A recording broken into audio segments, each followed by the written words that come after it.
Morning students, आज हम 10th class का फर्स्ट चैप्टर शुरू कर रहे हैं और फर्स्ट लेक्चर में आज हम चैप्टर के बारे में थोड़ा सा पढ़ेंगे। चैप्टर का नाम है रासायनिक अभिक्रियाएं एवं समीकरण, केमिकल रिएक्शंस एंड इक्वेशंस।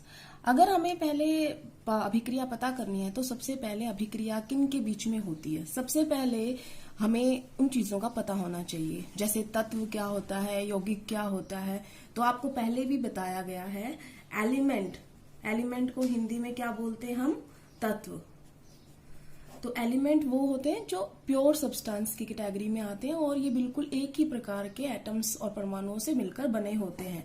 तो elements are the pure substance which are made up of only one kind of atoms. For example, अगर मैं बोलती हूँ हाइड्रोजन एक एलिमेंट है, तो इसके अंदर सिर्फ और सिर्फ हाइड्रोजन के ही एटम्स मिलेंगे, हाइड्रोजन के ही परमाणु मिलेंगे। तो ये होता है तत्व। और एक होता है यौगिक। यौगिक को इंग्लिश में हम बोलते हैं कंपाउंड। कंपाउंड जो होता है, दो या दो से ज्यादा तत्व मिलकर एक डेफिनेट रेशियो बाय मास से कंबाइन करके बनते हैं। और जो ये यौगिक होते हैं, फॉर एग्जाम्पल हम एक एग्जाम्पल ले लेते हैं, जैसे वाटर। तो वाटर के अंदर कितने तत्व मिले हुए हैं? एक हाइड्रोजन एलिमेंट है इसके अंदर, एक ऑक्सीजन है। और उस तत्व के कितने, एक अणु बनाने के लिए दो हाइड्रोजन के परमाणु लगे हैं और एक ऑक्सीजन का परमाणु लगा है। तो एक अणु बनने के लिए, वाटर मॉलिक्यूल बनने के लिए दो एटम्स हाइड्रोजन के चाहिए और एक ऑक्सीजन का चाहिए। इन दोनों के मिलने से ही ये क्या बना है? वाटर बना है। तो ये हो गया हमारा तत्व और यौगिक। यौगिक कैसे बनते हैं, उनके फॉर्मूला आप कैसे निकालते हैं, ये आपको मैंने 9th क्लास में पढ़ा दिया है। लेकिन इस चैप्टर में दोबारा से पढ़ने की जरूरत पड़ेगी आपको, क्योंकि बहुत सारी इस चैप्टर के अंदर रिएक्शंस आएंगी जिनको बैलेंसिंग करने की जरूरत होगी और वो बाय नेम आएंगी। तो आपको उनके फॉर्मूले लिखने आने चाहिए। तो हमारा जो पहला आज जो हम पढ़ रहे हैं, हम शुरुआत कर रहे हैं, तो हम थोड़ा सा 9th टच करके चलेंगे कि सबसे पहले how to calculate the formula, कि हम फॉर्मूले कैसे निकालते हैं, हम सूत्र कैसे निकालते हैं।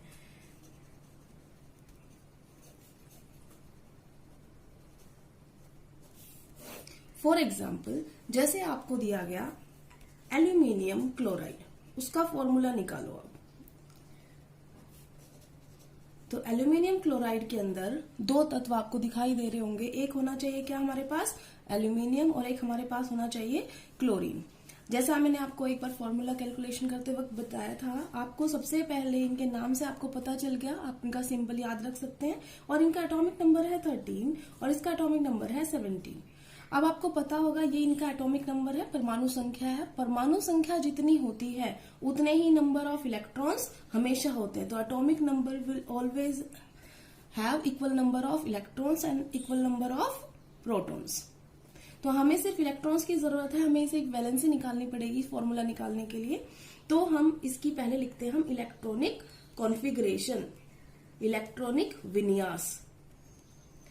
तो 13 अगर इसका एटॉमिक नंबर है तो इसका मतलब इसके अंदर 13 इलेक्ट्रॉन्स हैं। तो पहली कक्ष में आएंगे, पहली शेल में आएंगे 2 इलेक्ट्रॉन, दूसरी में 8 और फिर 3, फिर 2, 8 और 7। अब हम इसके निकालते हैं वैलेंसी। Valency means संयोजकता। तो संयोजकता हम निकालेंगे तो कितनी आएगी, आपको बता रखा है मैंने। दो तरीके हो सकते हैं। या तो पहला तरीका आपका ये है कि आपके जितने नंबर ऑफ इलेक्ट्रॉन्स आपको दिखाई दे रहे हैं लास्ट शेल में, तो लास्ट शेल इसमें से कौन सी है? ये वाली, तीसरी वाली। और इसके अंदर जितने नंबर ऑफ इलेक्ट्रॉन्स हैं, अगर वो 4 से कम है तो आप एज इट इज लिख देंगे। ये 4 से कम है तो इसकी वैलेंसी आपकी हो गई एज इट इज। हमने एल्यूमिनियम के ऊपर उसकी वैलेंसी लिख दी। अब बात कर रहे हैं हम क्लोरीन की। क्लोरीन की हमने सिंबल लिख दिया है। अब यहाँ पर है 7। मैंने कहा था अगर वो 4 से कम है तो आप एज इट इज लिखेंगे, लेकिन अगर 4 से ज्यादा है तो आप 8 में से वो माइनस कर देंगे जितने दिखाई दे रहे हैं। तो हमें 7 दिखाई दे रहे हैं तो हम 8 में से 7 माइनस करेंगे, हमारे पास वैलेंसी आई 1। अगर आपको ये समझ में नहीं आ रहा है, आप दूसरा तरीका ले सकते हैं जो आपको समझाया गया है। दूसरा तरीका ये कह रहा था कि एक शेल को कंप्लीट होने के लिए 8 इलेक्ट्रॉन्स की जरूरत पड़ती है, आपको पता है इस चीज का। तो अब इसके पास 3 है, तो इसके पास 2 ऑप्शन है। या तो ये अपने 3 इलेक्ट्रॉन किसी को दे दे, इसका कंप्लीट हो जाएगा ये 8, इसके पास है ही आगे वाले में, या ये किसी से कितने इलेक्ट्रॉन लेगा अगर ये एक्सेप्ट करेगा तो 5। जो काम छोटा होता है वो होता है, तो 3 या 5 कौन सा छोटा हुआ, 3। तो इसका मतलब इसकी वैलेंसी कितनी हुई, 3। ये 3 इलेक्ट्रॉन दे देगा और एल्युमिनियम हमेशा 3+ एग्जिस्ट करता है। उसी तरीके से क्लोरीन कितना बनाएगा, इलेक्ट्रॉन देगा या लेगा, किस बात पे डिपेंड करेगा, इसके पास 7 इलेक्ट्रॉन्स हैं और उसको 8 की जरूरत है, तो 8 होने के लिए सिर्फ उसको 1 इलेक्ट्रॉन चाहिए और उसके 8 कंप्लीट हो जाएंगे, तो उसने 1 इलेक्ट्रॉन लिया और उसकी वैलेंसी, उसकी संयोजकता 1 हो गई। तो अब आपको दिखाई दे रहा है अगर वो दोनों बराबर होते हैं संयोजकता इनकी, तो हम कुछ नहीं करते, हमारा फॉर्मूला एज इट इज आ जाता है। लेकिन क्योंकि ये दोनों बराबर नहीं है तो हम इनको क्रॉस मल्टीप्लाई कर देंगे। ये हमने क्रॉस मल्टीप्लाई कर दिया तो हमारा फॉर्मूला क्या आ गया, AlCl3।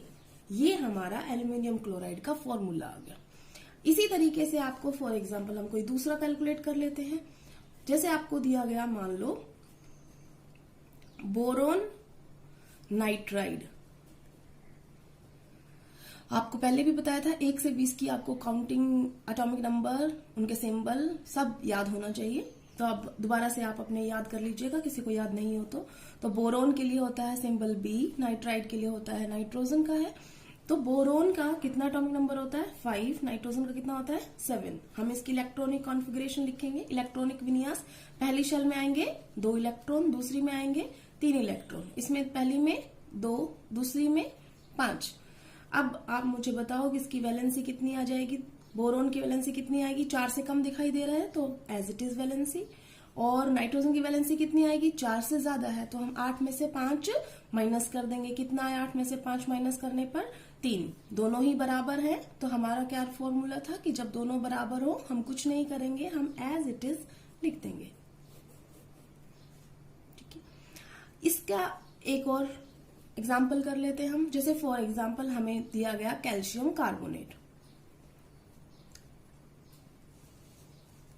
कैल्शियम कार्बोनेट के लिए कैल्शियम हमें पता है कितना होता है 20। कार्बोनेट एक पॉलीएटॉमिक आयन है, पॉलीएटॉमिक आयन है, इसके फॉर्मूले आपको लिखवाए हुए हैं, आप अपनी 9th की बुक साइंस की देख सकते हैं, नोटबुक भी देख सकते हैं, उनमें लिखवाए हुए हैं। तो कार्बोनेट के लिए ये फॉर्मूला होता है और कैल्शियम के लिए हम निकालेंगे कि उसका कितना वैलेंसी आएगी। तो इसका 20 एटॉमिक नंबर है तो 2, फिर 8, फिर 8 और फिर 2। तो इसमें लास्ट वाली शेल में कितने इलेक्ट्रॉन है 2, तो 4 से कम है तो इसका मतलब इसकी संयोजकता कितनी होगी, वैलेंसी कितनी हो गई 2। और कार्बोनेट के ऊपर कितना है, माइनस कितना चार्ज आ रहा है 2, इसका मतलब वो चार्ज उसकी संयोजकता ही है। तो ये हमने लिख दी, दोनों बराबर है तो इसका फॉर्मूला क्या होगा, हमें कुछ नहीं करना, जो हमें दिखाई दे रहा है हमें एज इट इज लिख देना है। ये हमारा हो गया कैल्शियम कार्बोनेट का सूत्र। इस तरीके से हम सूत्र निकाल सकते हैं। तो आप ये काम कर सकते हैं। इतना समझ में आ गया सबको। अब आपको समझ में आ गया फॉर्मूले कैसे कैलकुलेट करने हैं।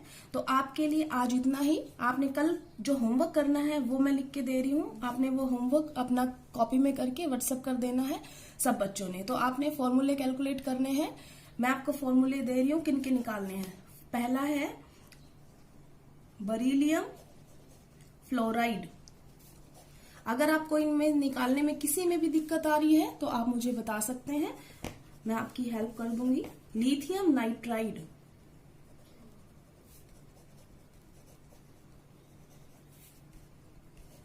Magnesium oxide,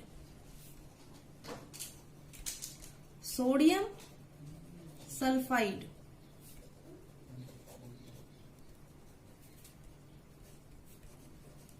aluminium hydroxide, sodium bicarbonate,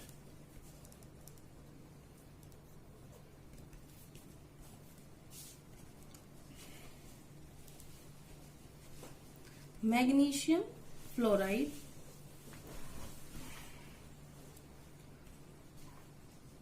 boron oxide,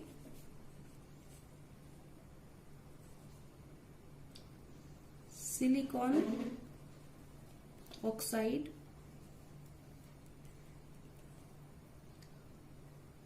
lithium oxide. इनमें से आपको किसी की भी दिक्कत आ रही निकालने में तो आप बता सकते हैं मुझे, और आपने ये सारा होमवर्क अपना कॉपी में करके व्हाट्सएप कर देना है। Thank you.